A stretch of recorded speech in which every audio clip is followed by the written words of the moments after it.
रसखान जी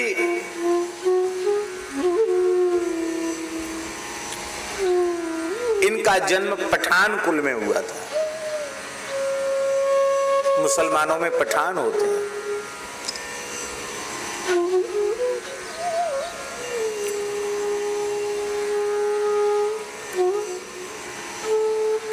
आप खूब श्री संपन्न थे। अकबर के काल में ऊंचे ओहदे पर थे, ऊंचे किसी पद पर थे और खूब धनाढ्य थे। भक्ति के कोई संस्कार नहीं थे। रसखान जी में कोई भक्ति के संस्कार नहीं थे, लेकिन एक विशेषता थी उनमें। देखो, ये हमारे ठाकुर की लीला बड़ी विचित्र है।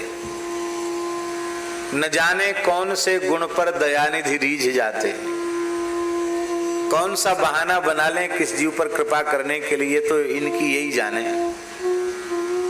ये जब कृपा करना चाहते हैं ना, तो दोष को भी गुण मान करके रीझ जाते हैं। दोष को कहते, उसका बड़ा दोष है, उस दोष को कहेंगे अरे ये दोष नहीं है, यही तो इस व्यक्ति की विशेषता है और ये मुझे बहुत प्रिय है।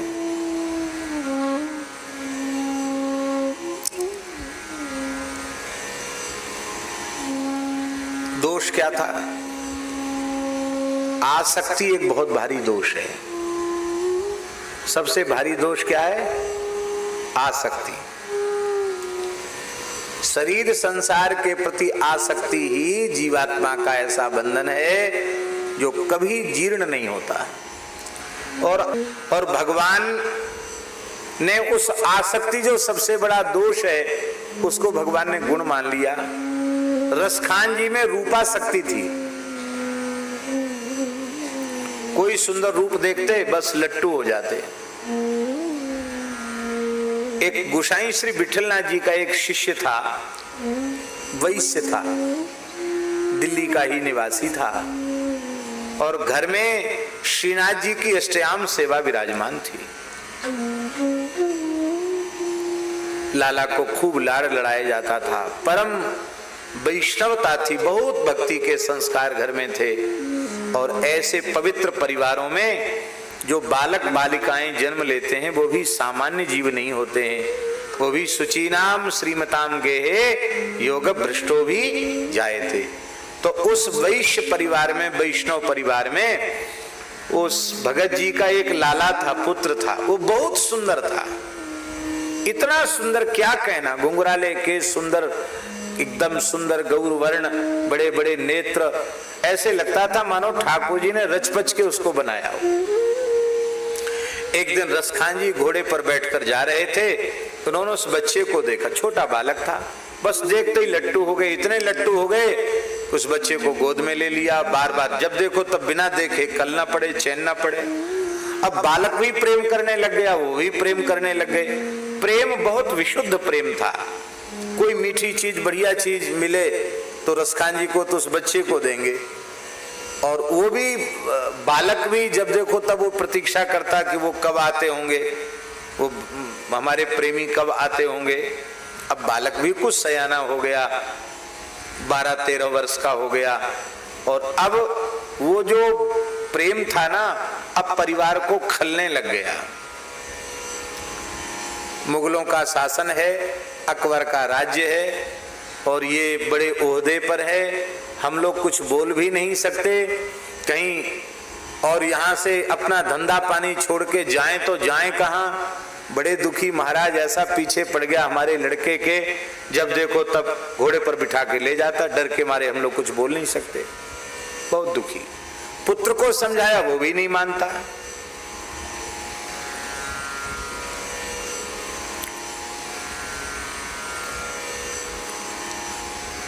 गोसाई जी के मुखिया जी वार्षिक श्रीनाथ जी की सेवा लेने के लिए पधारे।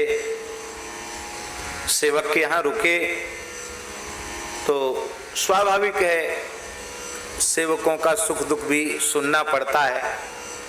मुखिया जी ने कहा, भाई इस बार आए हैं तो घर में बहुत उदासीनता दिखाई पड़ रही। घर में लालन विराजमान है, उत्सव महोत्सव भी होते हैं, पर सब दुखी क्यों, उदास क्यों, क्या कारण है? अरे बोले महाराज क्या बता, मैं बड़े संकट में है। इसी दिल्ली का रहने वाला एक मुसलमान, उसका नाम रसखान है, पठान है, जब देखो तब यहीं चक्कर काटता रहता है, इस बच्चे को भी ले जाता है। ये बच्चा भी उससे बहुत प्रेम करता है। अब हम क्या करें? हमको तो भय है कि कहीं बच्चा ही हमारे हाथ से न निकल जाए। एक ही पुत्र है तो कहीं हमारा दिया न बुझ जाए, हमारा दीपक न बुझ जाए। बहुत दुखी है महाराज, क्या करें?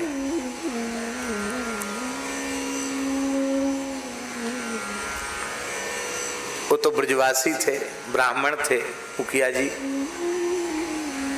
श्री गोसाई जी के कृपा पात्र थे। समझ गए कि वो रूप रसिक है।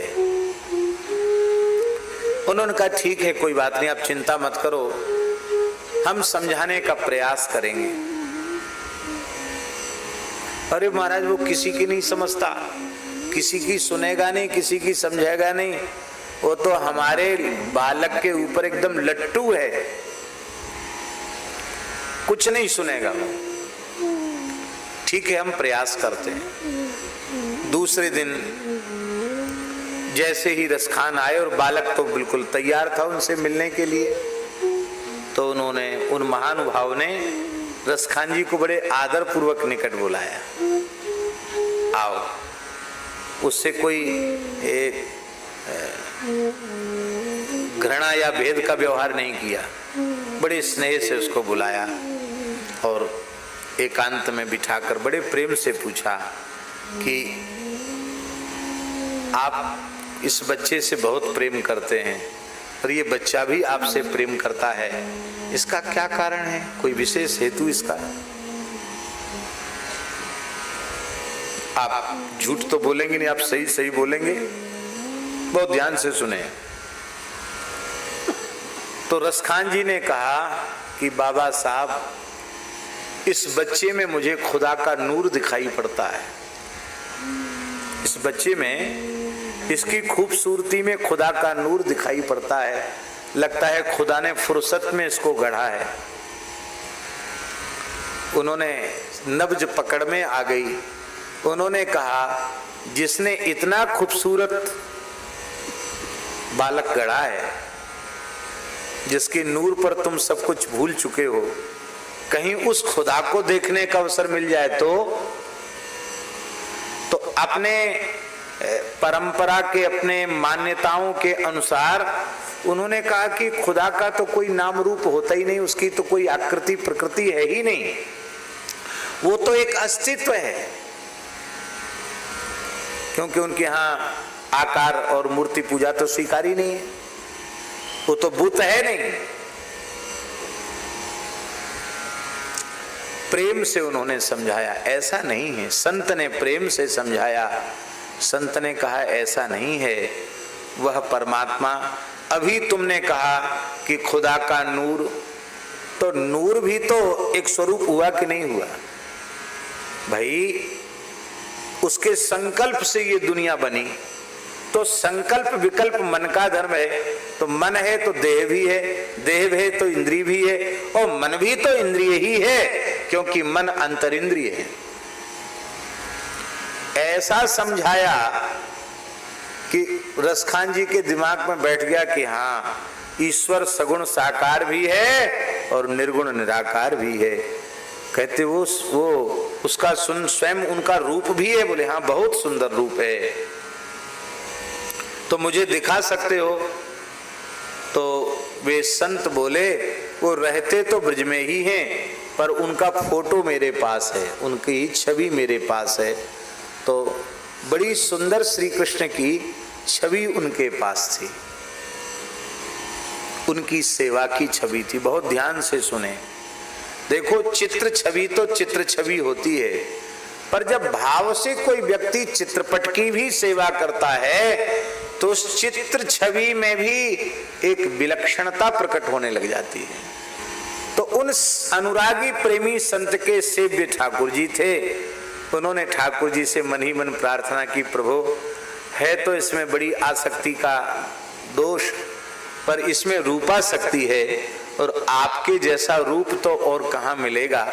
इसलिए हे प्रियतम, आप ऐसी कुछ कृपा करो कि बस एक ही मुस्कान में इसको अपना बना लीजिए। उस चित्र छवि को देखते ही ये व्याकुल हो गए, इतना सुंदर, इतना सुंदर, इतना सुंदर। अरे इस बालक के आगे ये बालक तो कुछ भी नहीं है, इतना सुंदर। कहाँ रहते हैं ये, कहाँ रहते हैं? बोले तो वृंदावन में रहते हैं। बस पागल हो गए रूपा शक्ति में और पागल होकर के वृंदावन की ओर चल पड़े। और यहां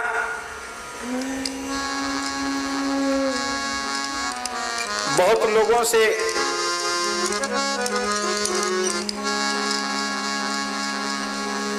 लोगों से उन्होंने पूछा,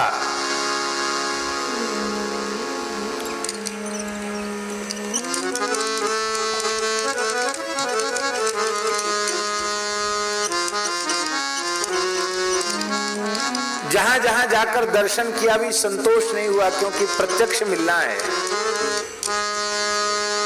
ब्रह्म में ढूंढो पुराणन गानन, वेद ऋचा सुनी चौगुने चालन। ब्रह्म में ढूंढो पुराणन गानन, वेद ऋचा सुनो चौगुने चालन। देखो सुनो कबहू ना किते, वह कैसे स्वरूप हो कैसे शोभायन। देखो सुनो कबहू ना किते, वह कैसे स्वरूप हो कैसे शोभायन।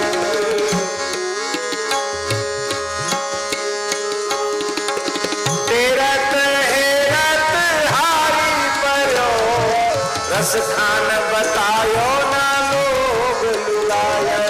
तेरत हेरत हारी परो, रस खान बतायो ना लोग लुलाय। किसी ने नहीं बताया। ब्रह्म में ढूंढा, पुराणों में ढूंढा, सब कुछ सुना, प्रत्यक्ष कोई मिला न सका। पुकारते पुकारते राह देखते देखते हार गया। न किसी स्त्री ने बताया न किसी पुरुष ने बताया। तो मिला तुमको? बोले हाँ मिल गया। कहाँ मिला? सेवा कुंज में मिला। वृंदावन के सेवा कुंज में मिला वो ब्रह्म। कैसे मिला?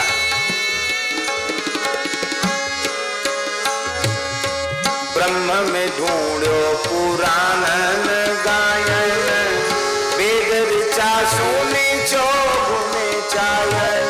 ब्रह्म में ढूंढो पुराणन गायन, वेद ऋचा सुनी चौगुने चालन। देखो सुनो कबहू ना किते, वह कैसे स्वरूप हो कैसे शोभायन।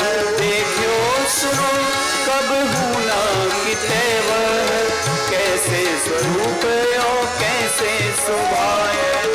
तेरत हेरत हारी परो, रस खान बतायो ना लोग लुगायन। तेरत हेरत हारी परो, रस खान बतायो ना लोग लुगायन।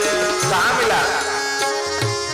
देखो दुर्योधन कुंज कुटीर में, देखो दुर्योधन कुंज कुटीर में, देखो दुर्योधन कुंज कुटीर में, देखो दुर्योधन कुंज कुटीर में। बेचो पलो तक राधिका पायन, बैठो पलो तक राधिका पायन। देखो गुरु वह कुंज कुटीर में, बैठो पलो तक राधिका पायन। देखो गुरु वह कुंज कुटीर में, बैठो पलो तक राधिका पायन।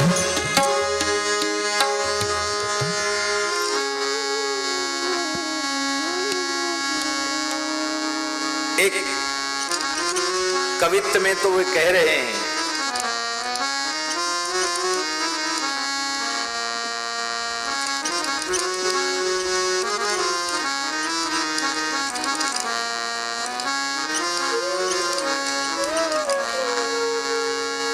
कहते देखो अब तक जिन जिन की विपत्ति श्री कृष्ण ने दूर की है, जिन जिन का उद्धार किया है, हम उस पंक्ति में है ही नहीं, हम उस लाइन में नहीं है। क्योंकि ये सब जिनको आपने उतारा है ना, वो सब हमसे करोड़ों गुने अच्छे हैं।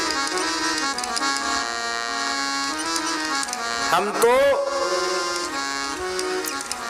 अधमाधम पतिताधम है, हमसे नीच और कोई हो ही नहीं सकता।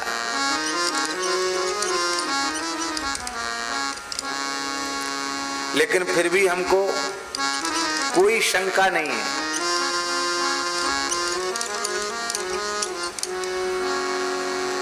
क्यों? बोले इसलिए मुझे शंका नहीं है कि माखन चोर श्याम के स्वभाव का मुझे अनुभव हो गया है। मैं चाहे जितना नीच से नीच, पतित से पतित, अधम से अधम ही क्यों न हो, पर हूं श्री कृष्ण का और श्री कृष्ण मेरे हैं। बस मैं केवल इतना जानता हूं। रसखान जी की समाधि रमण रेती के निकट है। दर्शन किया ना रसखान जी की समाधि का। हमारे पूज्य गुरुदेव भक्तमाली जी सुनाते थे कि रसखान जी का तुलसी से बहुत प्रेम था। इतनी तुलसी पहनते थे कि एक बोझा, हजारों सैकड़ों मालाएं वो बहुत लादते थे तुलसी अपने देह पर।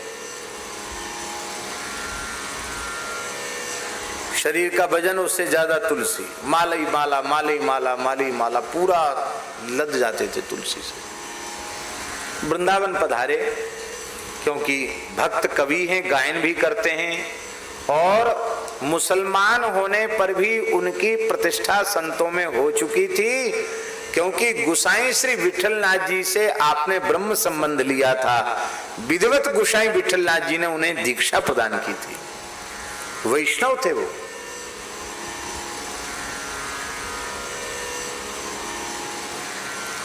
बहुत तुलसी धारण करते थे। तो पूज्य महाराज जी सुनाते थे कि रसखान जी किसी उत्सव में वृंदावन पधारे, तो वृंदावन के रसिकों ने रसखान जी से प्रश्न किया। उससे प्रश्न किया कि हम लोग तो कोई एक तुलसी का दाना पहनते हैं, कोई जुगल कंठी पहनते हैं, कोई 3 लर की तुलसी, कोई 5 लर की तुलसी पहनते हैं, कोई पंचमाला पहनते हैं, और आप इतना ज्यादा तुलसी क्यों पहनते हो? तो रसखान जी ने कहा कि काष्ठ का स्वाभाविक गुण है कि वह पानी में डूबता नहीं है, पानी में तैरता है काष्ठ। और तुलसी काष्ठ जो है वो लौकिक काष्ठ नहीं है, अलौकिक काष्ठ है।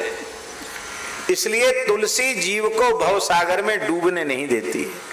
तुलसी जिसके कंठ में है वो जीव भवसागर में डूबता ही नहीं है, तुलसी उसको पार उतार देती है। तो महाराज आप लोग तो हिंदू हो, आपके माता पिता पवित्र, आपके पूर्वज पवित्र, आपके सारे संस्कार समय से हुए, और हम तो न जाने कितने पीढ़ी के मुसलमान, कितना अखाद्य खाया, अपेय पिया, जाने कौन कौन से उटपटांग कर्म किए हैं? हमारा तो कोई संस्कार है ही नहीं, न कोई सदाचार न कोई संस्कार। तो हमारे मन में आता है कि तुलसी इस अलौकिक काष्ठ से आप तो 1 माला 2 माला से भी तर जाओगे, पर मेरे जैसे भजनदार पापी के उद्धार के लिए तो 1-2 माला से काम चलेगा नहीं, क्योंकि साधन का बल तो है ही नहीं मेरे पास। मैं तो तुलसी के सहारे ही भवसागर से पार उतर जाऊं। पुराणों को उठा करके देखो, तो अधिक से अधिक तुलसी मालाओं के धारण की भी महिमा है। तो हमारे महाराज जी कहते थे कि यह उनका दैन्य था, जिनके सामने प्रत्यक्ष ठाकुर जी प्रकट होकर लीला करते हैं, उनके मन में दीनता कैसी थी। आज भी रसखान जी की समाधि पर लोगों को दिव्यानुभूतियां होती हैं।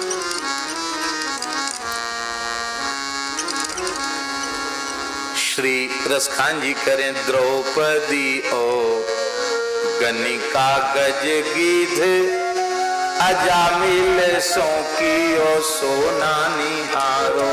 द्रौपदी ओ गनिका गज गीध अजामिल सौकी ओ सोना निहारो।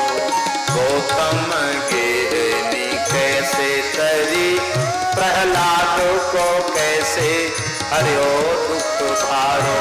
गौतम गेहनी कैसे तरी प्रहलाद को कैसे हरियो दुख भारो।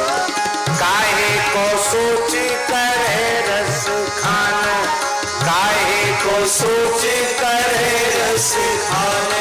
कहा करी है रवि नंद विचारो, कहा करी है रवि नंद विचारो।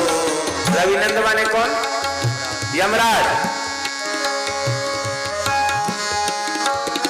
यमराज कुछ नहीं बिगाड़ेगा हमारा।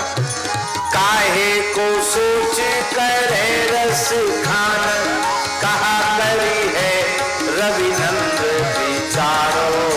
काहे को सोच करे रस खान, कहा करी है रवि नंद विचारो। कौन की संत परी है जो माखन, चाखन हारो है राखन हारो। कौन की संत परी है जो माखन, चाखन हारे है राखन हारो। कौन की संत परी है जो माखन, चाखन हारो है राखन हारो। कौन की संत परी है जो माखन, चाखन हारो है राखन हारो।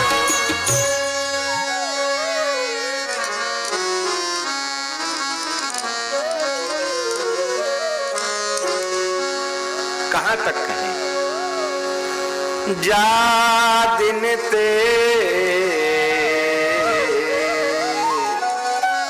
क्या कहें, एक एक भाव कैसे रसखान जी के। जा दिन ते निरख्यो नंद नंदन, कानी तजी घर बंधन छूट्यो। जा दिन ते निरख्यो नंद नंदन, कानी तजी घर बंधन छूट्यो।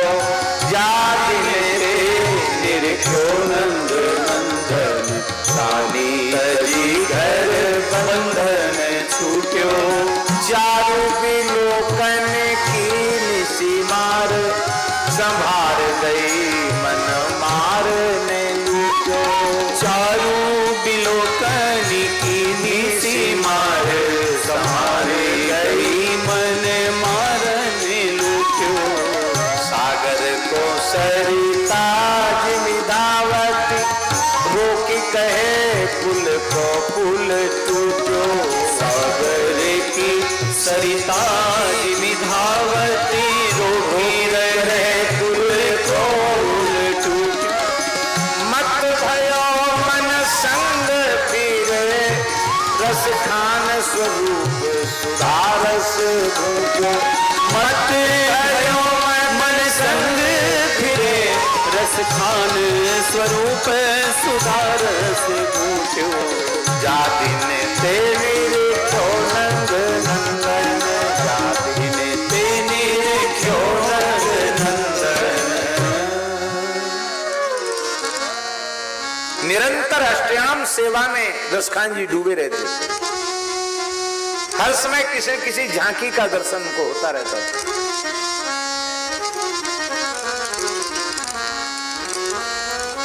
रसखान जी कह रहे हैं, बेणु बजावत गोधन गावत, बेणु बजावत गोधन गावत, ग्वारन के संग गोमदियायो, ग्वारन के संग गोमदियायो, बांसुरी में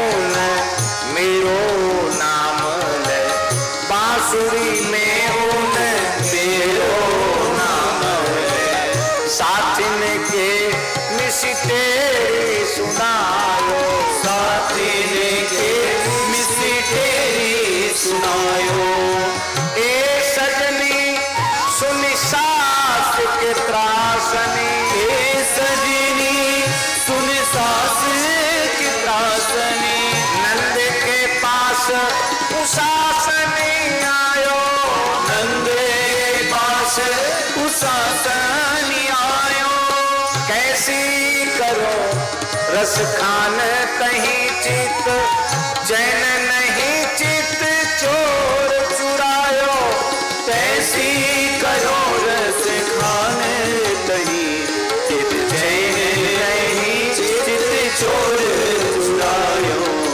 चैन नहीं चित चोर चुरायो, चैन नहीं चित चोर चुरायो।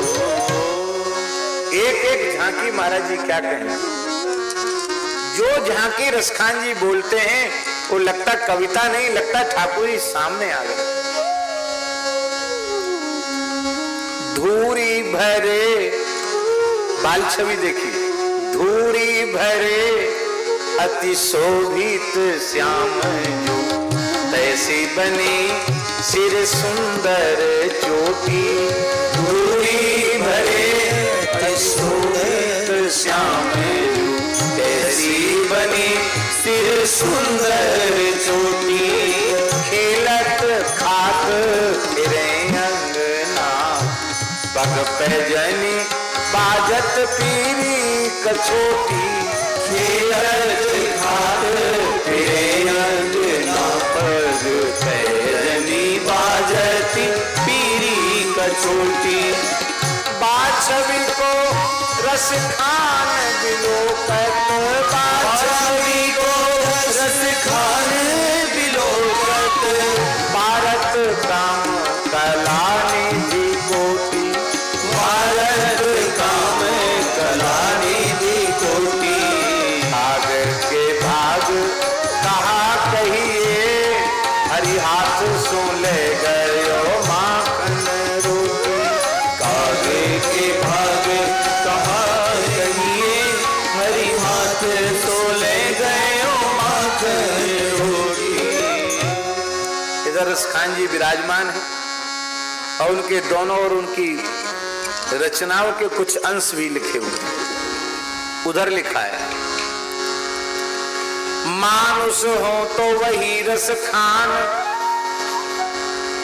यदि मुझे मनुष्य बनाना हो तो बसों ब्रज गोकुल गांव के ग्वारन, जो पशु हो तो कहा बस मेरो, चरो नित नंद की धेनु मझारन, और पाहन हो तो वही गिरि को, जो धर्यो कर छत्र पुरंदर कारण धारण, जो खग हो तो बसेरो करो, मिली कालिंदी कूल कदम्ब की दारण।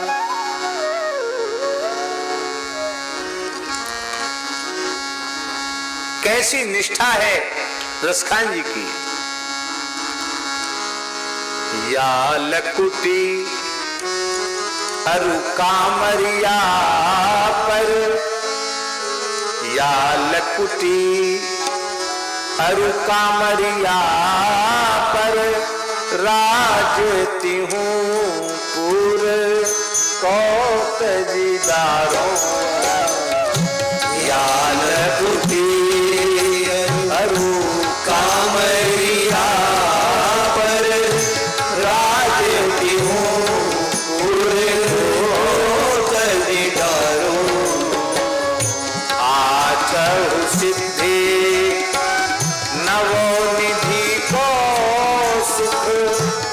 नंद की गाय चराए बिसारो आठवीं से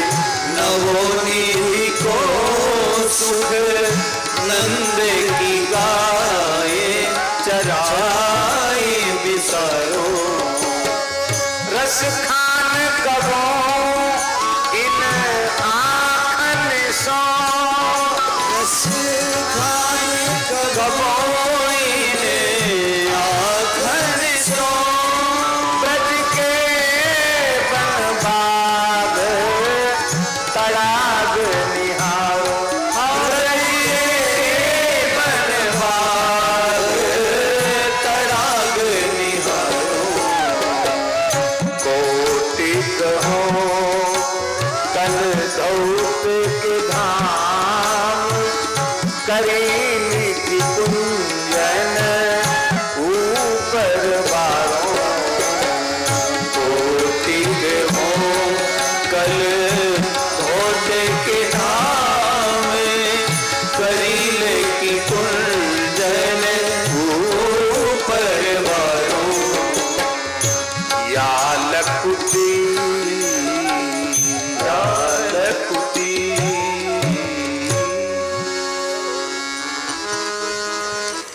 वे ऐसा नहीं है कि श्री कृष्ण परब्रह्म परमात्मा है ये बात न जानते हो, हैं?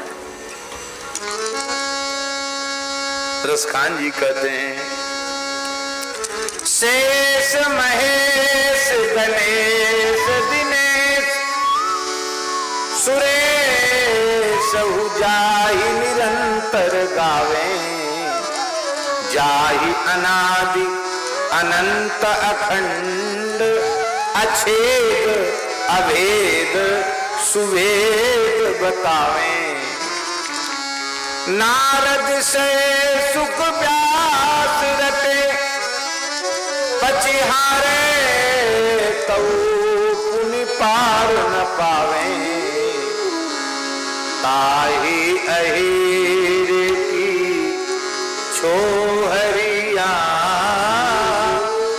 छछिया भर छाछ पे नाच नचावे ताही अहीर की छोहरिया छछिया भर छाछ पे नाच नचावे ताही अहीर की छोहरिया छछिया भर छाछ पे नाच नचावे ताही अहीर की छोहरिया छछिया भर छाछ पे नाच नचावे। रसखान जी ने अकेले भक्ति नहीं की, बहुत ध्यान से सुने। आपने शायद दर्शन किया हो न किया हो, जहां रसखान जी की गोकुल में समाधि है वहां और भी जंगल में तमाम समाधियां हैं और वो सब मुसलमानों की समाधियां हैं। रसखान जी के भगवत शरणागत होने के बाद तमाम यवन आकर के शरणागत हुए और उन्हें भी भगवत साक्षात्कार हुआ। उनमें ताज बीवी का नाम प्रसिद्ध है। ताज बीवी की भी समाधि वहां है। रसखान जी की समाधि के निकट दर्शन किया नहीं किया, ताज बीवी की भी समाधि है।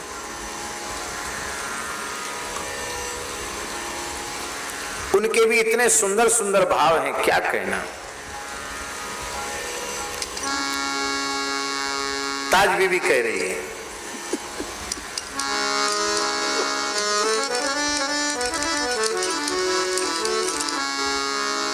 छैल जो छबीला, एक शब्द सुनिए, छैल जो छबीला सब रंग में रंगीला बड़ा, छैल जो छबीला सब रंग में रंगीला बड़ा, चित्त का अड़ीला, ठाकुर जी के विशेषण, चित्त का अड़ीला कहूं देवतों से न्यारा है, माल गले सोहे, नाक मोती सेत जो है कान, कुंडल मन मोहे लाल, मुकुट सिर धारा है। दुष्ट जन मारे सब संत जो वारे ताज, चित्त में निहारे प्रण प्रीति करन वारा है। नंद जू का प्यारा जिन कंस को पछाड़ा, वह वृंदावन वाला कृष्ण साहिब हमारा है। नंद जू का प्यारा जिन कंस को पछाड़ा, वह वृंदावन वाला कृष्ण साहिब हमारा है। नंद जू का प्यारा प्यारा, नंद जू का प्यारा जिन कंस को पछाड़ा, वह वृंदावन वाला कृष्ण साहब हमारा है। नंद जू का प्यारा जिन कंस को पछाड़ा, वृंदावन वाला कृष्ण साहिब हमारा है। और एक जगह तो उन्होंने कहा, सुनो दिल जानी, बहुत प्रसिद्ध है ताजवीवी का ये वचन, सुनो दिल जानी। ये दिल जानी किसके लिए कह रहे हैं? श्याम सुंदर के लिए। सुनो दिल जानी, मेरे दिल की कहानी तुम, सुनो दिल जानी, मेरे दिल की कहानी तुम। दस्त ही बिकानी, दस्त माने हाथ, उर्दू में दस्त माने हाथ को कहते हैं। दस्त ही बिकानी, तुम्हारे हाथ बिक गई होंगी। सुनो दिल जानी, मेरे दिल की कहानी तुम। दस्त ही बिकानी, बदनामी भी सहूंगी मैं। मेरी बड़ी बदनामी हो रही, काफिर हो गई है।